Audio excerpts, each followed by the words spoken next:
Hola, buenas tardes, buenas noches, ahí cuando nos puedan ver. Bienvenidas y bienvenidos a Aula Abierta, un espacio para conversar más allá de la sala de clases, donde abordamos los temas que nos afectan como docentes, pero también como ciudadanos. Hoy partimos con una pregunta clave, que las hicimos también en nuestro primer capítulo. ¿Por qué los profesores debemos estar en política? ¿Por qué los profesores debemos hablar de política? El día de hoy nos acompaña, como siempre, ¿cierto? Nuestra panelista estable, nuestra presidenta Samantha Jorquera, presidenta del Colegio de Profesores Regional O'Higgins, pero también tenemos un invitado muy importante, nos alegra tenerlo.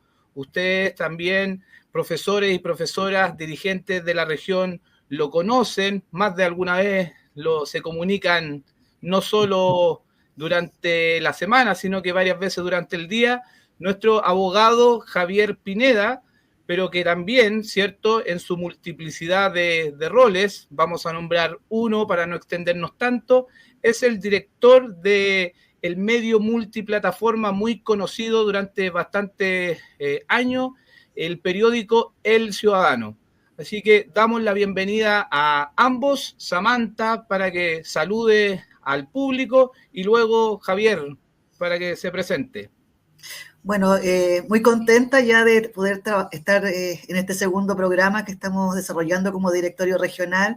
Obviamente compartir el espacio con Javier, a quien le tenemos mucho cariño, respeto y también hay que decirlo, admiración por su trabajo como defensor de los trabajadores y las trabajadoras, pero también como estas nuevas tareas que está desarrollando de poder difundir ideas y la contrainformación que es tan necesaria. Quiero aprovechar, Nico, de enviarle un saludo a una estudiante del Liceo Simón Bolívar que nos ayuda y nos colabora, ¿cierto?, en estas plataformas. Un besito para ella.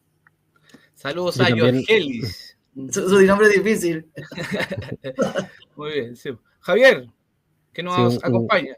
Muchas gracias por la invitación, un gusto estar saludándoles, hay un cariño afectuoso a todos los profesores y profesoras de la región de O'Higgins y también a todas las profesoras que están viendo a nivel nacional este programa y felicitar también la iniciativa que han tomado como organización. Así que un gusto estar compartiendo el día de hoy con ustedes.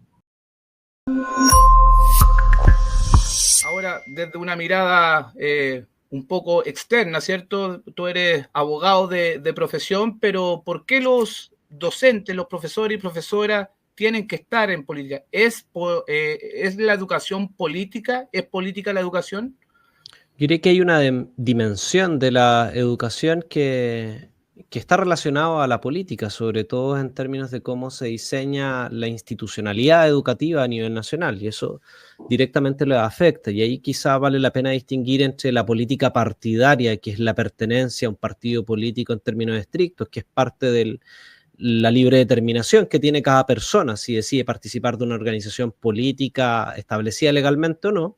Pero yo diría que eso es una decisión más personal, si es que la gente se siente motivada o llamada a participar. Pero yo diría que cuando hablamos en política, hablamos en términos de política amplia, es decir, cómo resolvemos la vida en sociedad. Y eso, por supuesto, que afecta a todas las docentes y los docentes, y sobre todo en términos de derechos. Creo que muchas de las definiciones en términos de los derechos de trabajadores y también de los derechos educativos, que principalmente son los estudiantes, y las estudiantes las que se ven beneficiados se determinan de forma política. Algunas cuestiones tienen una importancia a nivel de política institucional, donde entran los poderes del Estado a tomar esas definiciones, ya sea el propio presidente de la República, el Congreso o incluso el Poder Judicial, que es parte de las discusiones que vamos a tener en este programa. Pero también hay otra dimensión de la política que se juega en la organización social, en la organización gremial, en las movilizaciones y en el ejercicio de derechos, que precisamente en el caso de ustedes como profesores y profesoras ha tenido resultados concretos. Yo me atrevería a decir que son uno de los pocos sectores de trabajadores y trabajadoras que negocia permanentemente, inclusive con el Congreso Nacional. Y eso ha permitido las leyes misceláneas, los avances en estatuto docente y otra serie de derechos que hay déficit todavía, pero esos niveles de participación y de politización en ese sentido amplio de definir la vida en sociedad les ha permitido mejorar las condiciones de vida, porque al final uno se pregunta, bueno, ¿para qué me organizo? No solamente por un fetiche con la organización, que algunas personas también es parte de su vida en comunidad, sino que también tiene un interés material concreto, es decir, cómo mejoro mis condiciones de vida, y eso implica participar políticamente, porque si no participan los profesores y profesoras, son otros los que toman las decisiones por ustedes. Parte de nuestra organización. Organización que está un poco al debe, ¿no, presidenta? Bueno, no es fácil en este momento, en el contexto político que vivimos y social, organizarse, ¿cierto? No está siendo fácil construir una organización que sea capaz de poder responder a las expectativas de que tenemos como ciudadanos, como docentes, como trabajadores. Pero bueno, en eso estamos, tratando de hacer lo mejor que podemos, tratando de sumar, tratando de ir incorporando nuevas voluntades, de ir haciendo mejores lecturas, de ir respondiendo al trabajo en las comunidades. Nosotros nos planteamos desde un inicio como directorio regional tratar de replegarnos a los territorios, de tratar de estar presente en una región que es muy amplia, que es difícil trasladarse de un lugar a otro, que es difícil estar en contacto permanente, pero hemos logrado, al menos en nuestra región, cohesionar una fuerza que está siempre analizando las situaciones y tomando decisiones colectivas. Javier, ahora contigo, yendo ya a los dos temas centrales. Ha estado muy presente, muy en boga este último tiempo, debido a ciertos dictámenes, a ciertos problemas que hemos tenido los profesores y profesoras, con Contraloría principalmente, pero también con los sostenedores, en donde en muchas comunas se ha tenido que llevar a recursos de protección. En el ámbito jurídico, Javier, en simple, ¿qué son y cuándo aplican los recursos de protección? Bien, los recursos de protección son una acción constitucional, es decir, está definida en la propia Constitución y que puede ser presentada por una persona o un grupo de personas cuando determinadas garantías constitucionales se ven afectadas o amenazadas. Entonces, en términos prácticos, cuando los profesores están viviendo una situación arbitraria por parte del sostenedor, lo que se puede presentar es un recurso de protección por un acto arbitrario e ilegal que vulnera el derecho a igualdad ante la ley de estas profesoras y profesores.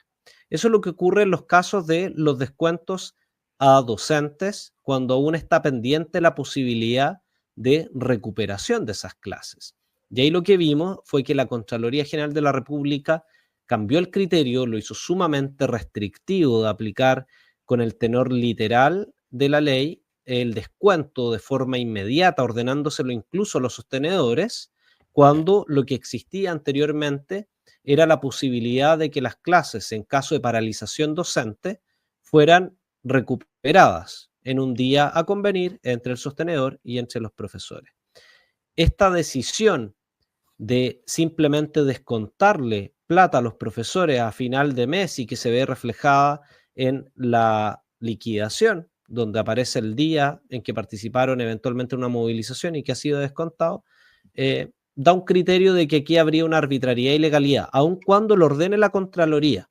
Entonces, ¿cuál es el razonamiento que se hace? Es que la decisión de la Contralora es arbitraria y, por tanto, el momento de ser aplicada por los sostenedores termina siendo una decisión también arbitraria, toda vez que no hay un proceso de investigación que determine si el profesor asistió por estar en una paralización o por otro motivo, y tampoco permite ni soluciona el problema de la recuperación de esas clases, porque uno se pregunta, bueno, acá hay una dimensión laboral, que es el profesor participando en una paralización, pero por otro lado está la dimensión educativa, donde el estudiante tiene el derecho a que esa clase se realice. Y para satisfacer ambos derechos, es decir, el de la paralización docente, el derecho a huelga que tienen todos los trabajadores, aun cuando nuestra Constitución lo prohíba, los tratados internacionales lo permiten para trabajadores del sector público, incluyendo los profesores, y por otro lado el derecho a la educación, la forma de compatibilizar ambos derechos ha sido la recuperación de la clase. Lo que hace ahora el dictamen de la Contralora y que por eso se reclama ante las Cortes de Apelaciones a nivel nacional por parte del Colegio de Profesores, considerar que esa decisión del sostenedor en el hecho de solo aplicar el dictamen sin realizar una valoración mayor sobre la recuperación es una acción arbitraria. Y en la medida que es arbitraria, vulnera el derecho a igualdad ante la ley.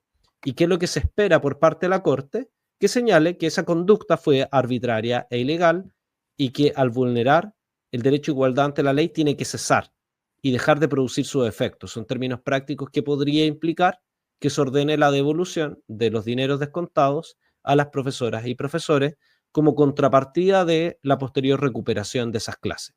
Esa podría ser una de las fórmulas en que la Corte falle. Ahora los recursos de protección son una acción que no está tan regulada, a diferencia de los juicios laborales o de los juicios civiles o penales. No tiene reglas tan claras. Lo único que está claro es que la Corte de Apelaciones, al recibir el recurso de protección, le pide al sostenedor que informe y le diga qué es lo que ocurrió acá, le pide la explicación en los documentos jurídicos. Luego de eso los convoca a alegatos para que cada parte pueda dar sus argumentos de por qué se considera que es arbitrario o ilegal y posteriormente de eso resuelve. Puede resolver exactamente los términos que se pide por parte de los profesores que presentan este recurso de protección, o puede resolver de otra forma, sui generis, es decir, creando otra solución que a criterio de la Corte satisface y que prohíbe, en realidad erradica esta vulneración del derecho fundamental de igualdad ante la ley. Luego esa decisión, sea favorable para los profesores o para el sostenedor, puede ser reclamada ante la Corte Suprema.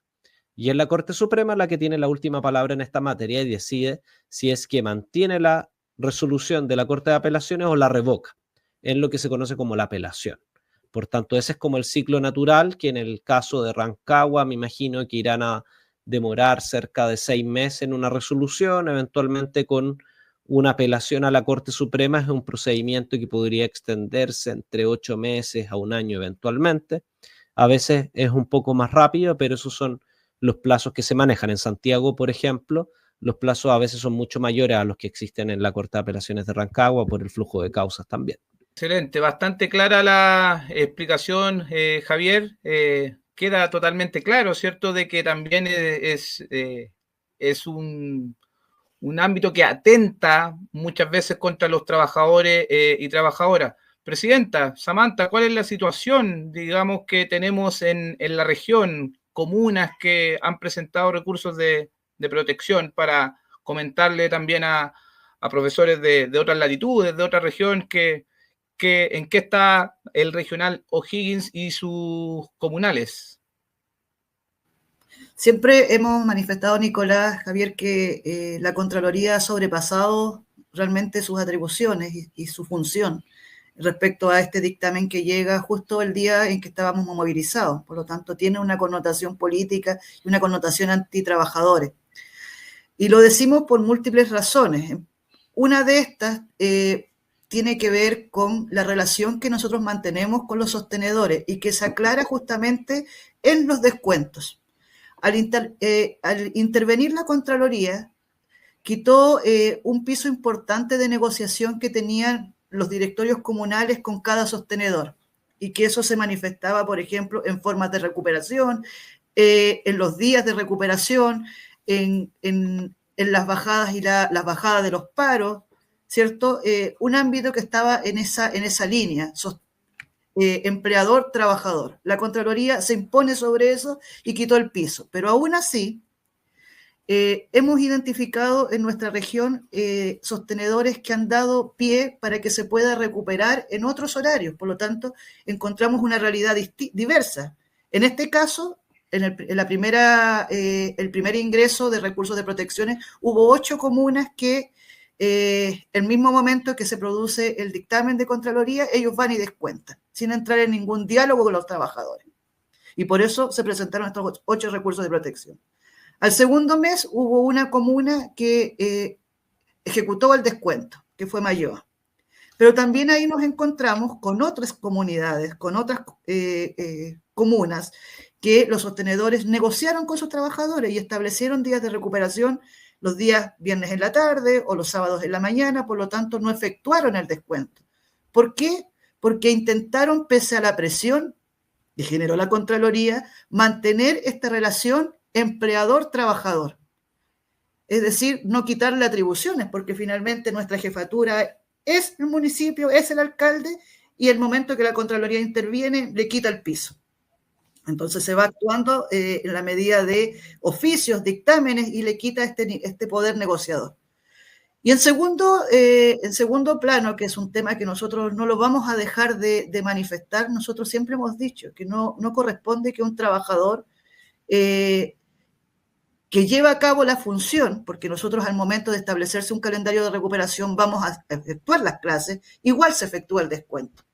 Y lo decimos porque en el fondo todo el trabajo que nosotros vamos a realizar en el momento de efectuar la clase, el trabajo no lectivo, que significa la preparación de la enseñanza y todos los tiempos todas las actividades que corresponden a esta función dentro de nuestro contrato de trabajo, igual se van a desarrollar. Entonces el descuento de alguna forma constituye un doble castigo, porque en el fondo es descuento y al final es desarrollar igual el trabajo. Y eso, aun cuando la Contraloría lo clarificó, nosotros decimos y mantenemos ese principio. Y aun cuando se llevan a cabo los recursos de protección, no vamos a dejar de establecer como discurso y como una posición regional de nuestra asamblea que en la medida que el descuento se efectúe, que no exista intención del sostenedor de poder establecer otros calendarios. Nuestra posición es clara, no vamos a recuperar, no vamos a nosotros como directorio y como directorio regional y como directorios comunales lo hemos establecido. Javier, dos preguntas breves en relación a lo que planteaba Samantha, ¿cierto? Con el tema del doble castigo. El trabajador, digamos, es descontado parte de su salario de una manera también que no corresponde a lo que gana durante el día, pero ¿qué implicancia puede tener que el docente, el profesor, profesora diga no voy a recuperar porque me han descontado? Y lo otro, aprovechando también esta instancia y que han salido el tema de los dictámenes, el tema de Contraloría, ¿qué hay detrás de estos dictámenes de Contraloría?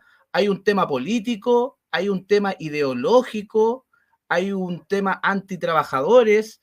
Teniendo en cuenta, Javier, que han salido una serie de dictámenes, ¿cierto? Tenemos el caso de las licencias de funcionarios públicos, tenemos también ahora estos dictámenes que atentan contra los profesores y profesoras. Hace poco también estaba ahí el tema del pase escolar, atacando hacia los estudiantes. ¿Qué hay detrás de todo esto? Mire, yo comparto la idea del doble castigo. Creo que, en definitiva, si el trabajador ya le descontaste, no puedes obligarlo a que realice las funciones respecto a las cuales ya lo sancionaste por no realizarlas.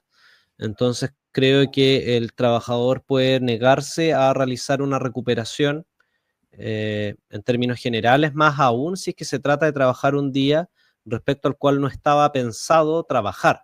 E incluso si es dentro de la jornada, yo diría que los profesores tienen jornada lectiva y no lectiva. Por tanto, ya se contempla en la planificación inicial cuáles son las horas dedicadas a trabajo lectivo versus aquel trabajo no lectivo. Por tanto, si yo en horas no lectivas decido recuperar clases, lo que estoy haciendo es traspasándole al profesor el trabajo de horas no lectivas para que las realice fuera de la jornada laboral, porque no puede un profesor no dejar de planificar una clase o no revisar pruebas o no realizar el trabajo administrativo que se le solicita.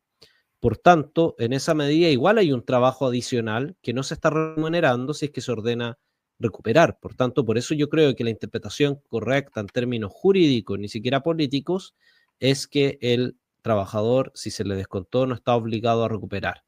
Si es que quiera recuperar, ese trabajo tiene que ser remunerado porque ya fue descontado.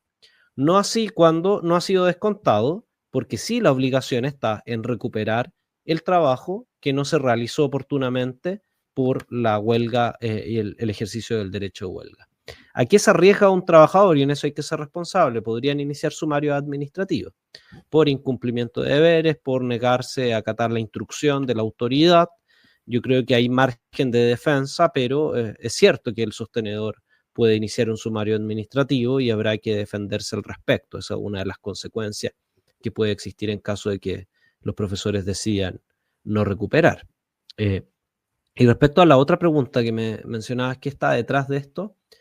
Yo diría que es claramente una expresión de una política antitrabajadores. Más allá del fuero interno de la Contralora, yo creo que sí hay un ánimo de ir por los trabajadores primero, con un criterio muy estricto además, que llega en algunos casos al ridículo. Hay trabajadores, por ejemplo, que estaban con tratamiento de cáncer grave, con licencia médica, y que viajaron a Tacna, por ejemplo, personas de Arica que viajaron a Tacna a realizarse un tratamiento médico y están siendo destituidas por el criterio de la Contraloría, donde señala que todo caso de licencia médica es una falta grave a la probidad y que la única sanción posible es la destitución. Yo creo que esa interpretación es completamente incorrecta jurídicamente, y creo que la Corte Suprema va a ser más razonable que la Contralora y va a ponerle un tope a estas situaciones y va a decir, mira, algo propio del derecho, hay que revisar caso a caso. O sea, necesitamos hacer un juicio de proporcionalidad. La ley debe interpretarse de forma sistemática, es decir, de forma armoniosa con el resto de cuerpos normativos, incluso con las disposiciones constitucionales y un principio importante que es el de proporcionalidad, pero también el de razonabilidad. ¿Tiene sentido que yo sancione a una persona que fue a comprar medicamentos en Puerto Natales a Río Turbio, que queda media hora y que le sale más barato que haberlos ido a comprar a Punta Arenas, y que yo solamente estoy sancionando al que salió del país y no al que cambió de ciudad porque no tengo forma de control? E incluso alguien que quiere curar su propia enfermedad y que no tiene redes de apoyo, se va a llegar al absurdo de prohibirle salir de la casa cuando precisamente lo que busca es tener una recuperación más rápida, y eso es demostrable con las compras, con los comprobantes que genera. Entonces creo que la Contralora está adoptando un sentido literalista de la ley, que incluso a veces una interpretación estricta, y yo diría, ¿por qué lo hace? ¿Por qué lo hace? Es Contralora o trabaja en la Contraloría desde hace más de 15 años, tengo entendido. Y no era el perfil que tenía de antes. Y yo creo que un problema de ella fue que mientras era Contralora, negociaba su nombramiento. Y eso es un problema político, porque puede haber realizado promesas en torno a favor de quién iba a fallar. Y yo creo, y me consta, y voy a ser responsable, me consta que tuvo conversaciones con senadores y con líderes políticos, por ejemplo, para eliminar la legítima confianza, porque no le convenía ni los alcaldes, en el caso de las candidaturas También, progresistas, ahí partió todo, prácticamente, sí. y no le convenía tampoco a la derecha, que espera ser gobierno en la próxima administración y no quería quedar con funcionarios amarrados. Entonces eso responde a la negociación política que tuvo que tener para su nombramiento. No sé qué otros compromisos hay, pero al menos hasta ahora hay un contraste con la ferocidad que ha tenido la interpretación legal en contra de los trabajadores respecto a la falta de interpretaciones en materia de los grandes que controla la Contraloría, como por ejemplo las direcciones de obra municipal, como por ejemplo las normas urbanísticas, que ahí sí hay control administrativo de grandes instituciones y no solamente de los trabajadores. Entonces creo que si va a tener esa ferocidad o restricción en la interpretación de la norma, uno espera que sea para todos, no solamente para el eslabón más débil, que el que puede traerle rédito, y que también es servil a un discurso donde se ha planteado en la práctica que los trabajadores públicos son flojos y que están muy bien pagados y que no realizan su trabajo, cuando a la luz de estas propias estadísticas uno puede ver que en términos de muestra es muy pequeño, incluyendo todos aquellos, además de casos de falsos positivos, es decir, que te hacen pasar como un infractor a la norma, como digo, estas profesoras con cáncer o que cruzaron a Río Turbio para comprar medicamentos en el norte y en el sur de Chile, versus aquellos que se fueron de vacaciones, y uno dice, sí, tiene más sentido la sanción que se le puede establecer por la falta de la probidad o por mal utilizar una licencia médica. Entonces, creo que mientras la Contralora no demuestre que también persigue a los grandes, como a las constructoras, aquellas disposiciones en materia de norma urbanística, al final vemos que parece que atiende más bien a las negociaciones políticas por su nombramiento, de ser más duras con los trabajadores y trabajadoras del sector público.